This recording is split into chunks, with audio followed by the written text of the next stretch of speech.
میرے نبی پاک علیہ السلام نے فرمایا قبر میں رہنے والا مردہ اس طرح ہوتا ہے جس طرح دریا میں ڈوبنے والا کشتی اور سہارے کا انتظار کرتا ہے، قبر میں لیٹا ہوا دعاؤں کا انتظار کرتا ہے۔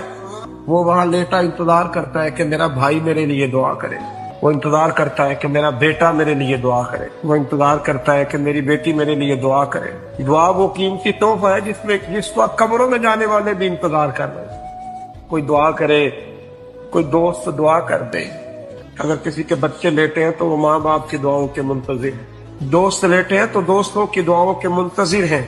اور میرے نبی کریم علیہ السلام نے فرمایا جب تم دعا کرتے ہو اس طرح دریا میں ڈوبنے والے کے ہاتھ سہارا آئے تو اسے خوشی ہوتی ہے، قبر والے کے پاس دعا پہنچتی ہے تو اسے خوشی ہوتی ہے، ان کے لیے دعائیں کریں۔